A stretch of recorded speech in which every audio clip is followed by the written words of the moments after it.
This is coming from a place of love.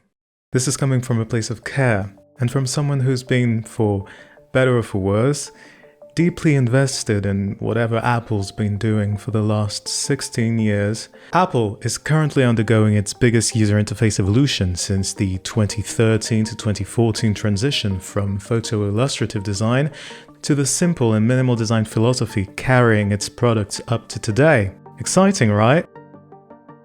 Controversial, but change always ignites debates. When iOS 7 hit the market back in 2013, people were very divided on it. Some praised it for its boldness and modernity. Some really hated it. Some even cried. Well, you're just gonna have to get used to it. No, I don't want it! So when Apple released its new liquid glass design language, criticism was expected. I, for one, started off being very excited about the change. But then, as time went on and as I got to test out some of the software, I've grown some concerns. However, they might not be what you expect.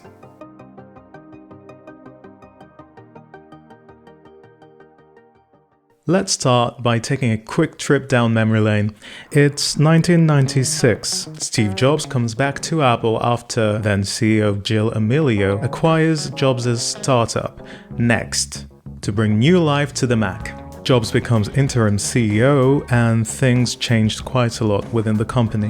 In 1998, the iMac is released to the public. It's new, it's fresh, it's cool. With Johnny Ive, Scott Forstall, Tim Cook, Phil Schiller and Steve Jobs, Apple is back on its saddle and infuses the idea that this is where the cool kids are. Arguably, the most important for Apple's user interface history is the release of macOS X in 2000 with the new Aqua design language. Steve Jobs famously pitching, "One of the design goals was when you saw it, you wanted to lick it." I'd say Aqua carried OS X from 2000 to 2013. It sat perfectly as a companion to the original iMac design. It felt like friendly colored droplets of water. One other element of Aqua was its photo-illustrative design philosophy. Scott Forstall, the lead designer and software engineer during this era of macOS, later reported that the idea was to create something easy to use, approachable, friendly. You can use it without a manual. It's fun. If you look at the designs we did at Apple, we talked about photo-illustrative designs. We talked about metaphorical designs. And those were infused into the design sense of Apple by Steve Jobs since the original Mac, if not earlier. In 2007, the iPhone is released to the public carrying this design philosophy. Steve Jobs proudly stating on stage that iPhone runs OS X. And that was very important. Apple needed people to feel comfortable with this new electronic device. And what better way to tell someone who's never used an Apple product this is where you can record yourself speak than to show a huge microphone on your screen. That made sense. This is a CBS News special report. I'm Scott Pelley in London. We are interrupting programming this evening because an American Edison has died. In 2011, Steve Jobs dies. Tim Cook becomes CEO. The year after, Scott Forstall is made to resign and Johnny Ive becomes lead hardware and software designer. Needless to say, in the span of 2 years, the Apple board looks very different. Ive works with the software team to redefine what OS X and iOS will look like for the next 10 years.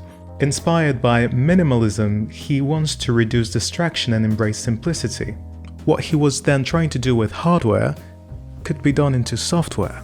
iOS 7 is the first official release with this design philosophy. Now, flat design already existed in smartphones through Google's Android at the time, and some people criticized the new iOS release, saying it felt soulless. OS X Yosemite introduced a more palpable version of Johnny Ive's vision, keeping some photo-illustrative elements but doing away with the aqua droplets. I'd say the transition actually did simplify the experience. Some people didn't like the change, but things visually worked, and they worked well.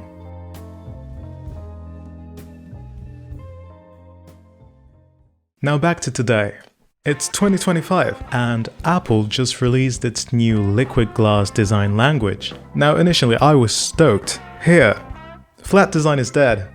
Also I thought, because Apple's goal wasn't so much about killing flat design, it was about bringing a universal design across our platforms. As a designer, I like the idea, and I actually like liquid glass. That is, as a metamaterial, it's incredible software and honestly quite a flex on the competition. The way it treats slides and its gel-like quality are very interesting, and I'm glad Apple is trying something new. Now, I also believe liquid glass has been in the works for quite some time, and that it was developed for the yet unreleased Apple glasses.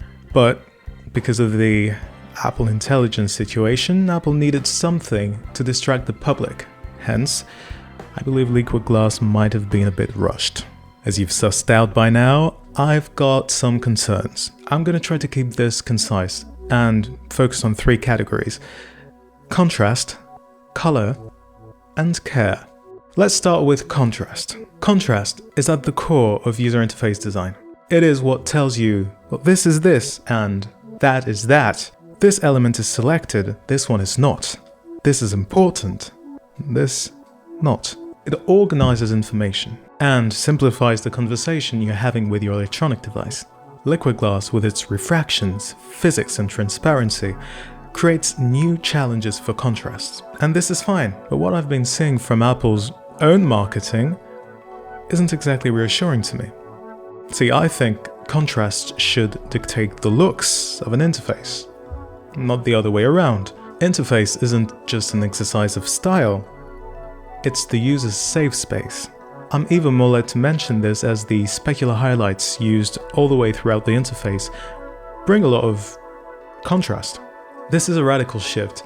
It's not bringing realism or simplicity, just noise. Another element has to do with a core principle they put out in the Apple developer videos, the additive design principle. They basically explain that liquid glass's goal is to sit on top of your content, meaning that the design is additive, layer upon layer. Well, that is removing the idea of sculpting in user interface. It's not bringing depth, and I honestly worry they might be shooting themselves in the foot for future releases here. Now, some people say it's about putting content first. I see how QuickTime looks cool like this. It really works. Your content is the interface.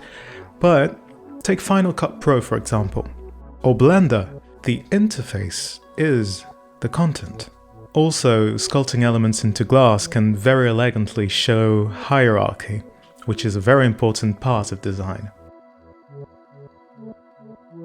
Because of their additive design principle, Apple uses 2 elements to differentiate liquid glass elements and app windows: specular highlights and a lot of drop shadows. In fact, iOS seems to reach HDR levels of specular highlights on lighter backgrounds, but my main problem lies within the use of drop shadows. They are adding colorless grays everywhere. You've got whites, you've got another white element, and to make a difference you're adding a gray shadow. You end up with a peculiar mix of bright overlays that try to pick up the background color and drops of grays onto white. It just feels a bit busy and quite dull. But Apple did talk about color in its liquid glass announcement video, stating that the color palette had been refined to work perfectly with liquid glass and keep the optimistic spirit that makes them distinctly Apple. More on that later. The last element I'm going to point out here is one that I hope to retract as soon as iOS 26.1 comes out, because I've got iOS 26 on my phone and I see that it's still not changed. Apple makes a big deal about attention to detail and care in the way they design products, but I've noticed some quite blatant alignment weirdness within the interfaces. So I'd like to point them out. For example, the macOS dock. When macOS Big Sur got released back in 2020, the dock was redesigned, but if you look closely, you'll notice that the dock has been changed between the first beta and the last one. That's because the dock had been optically aligned, the apps are actually pushed a little bit up to accommodate for the shared visual weight of the app icon and status indicator. This isn't the case with macOS 26 Tahoe. There's a lot of padding and no optical alignment.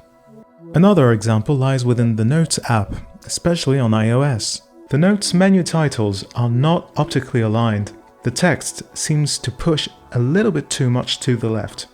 That was addressed in previous versions of iOS, but not here. I could go on with the accessibility concerns of Liquid Glass, or the padding they use everywhere, or the corner radiuses on macOS. But in fact, Louis Mantia, a former designer at Apple responsible for this iTunes icon from back in the day, does just that in a few very interesting blog posts that honestly are worth a read.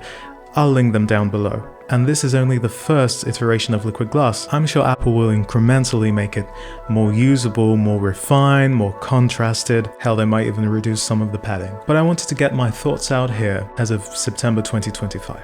And I'm just a guy on YouTube making a subjective point about not so important matters. But I thought that was an interesting time to reflect on how we feel and think about our environment. Because this is what it seems to come down to, doesn't it? Feeling. Here, what does this make you feel?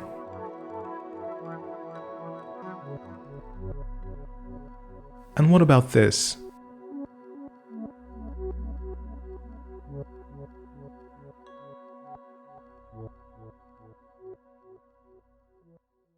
As I was researching for this video, I ended up understanding that my concerns weren't so much about Liquid Glass.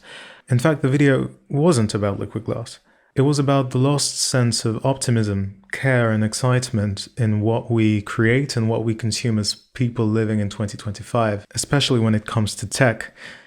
Liquid Glass is just a symptom. See, when you watch the Apple developer videos presenting Liquid Glass, people use words like optimistic and delightful, but notice the color palette of their sets, of the videos. Do they make you feel optimistic? Notice Apple's keynotes and announcements today, recorded and edited films with no imperfections and no false starts, presenters sounding precise and calculated. Now compare this to the 2000s Macworld conferences. The cheers, the stutters sometimes, and the humanity of it all. This is it. Can't innovate anymore, my ass. A whole new wave of lost optimism has to do with the rise of modern artificial intelligence. There's even an expression for it. AI anxiety. This is hitting us on an existential level. People feel anxious. People are fearing being replaced by machines, and that has existed since, well, machines have been around. But this time is a bit different, because we don't know where it ends. And generative AI interfaces aren't really helping out here. ChatGPT is straightforward, but I wouldn't call it friendly. And it's not the only AI agent or large language model out there. It kind of feels like every week's got its new programs and the noise just keeps getting louder and louder. This is why it's such a great moment for Apple to be Apple. That is, always innovating, but feeling like a refuge, a place without the noise. Take Aqua and its sense of mimicking the real world. Why doesn't it feel alienating? Because by showing you a magnifying glass for spotlights, a clock for clock, and a postage stamp for mail, it's speaking the same language as you do. It's telling you computers aren't part of some whimsical alternative world, but that they are part of your life, real life. That's one of the reasons why people look back at that time with rose-tinted liquid glasses, to quote Louis Mantia, not because past always means better, but because your Mac in the 2000s actually smiled at you and said, "Welcome home." So, this is not just a story about liquid glass.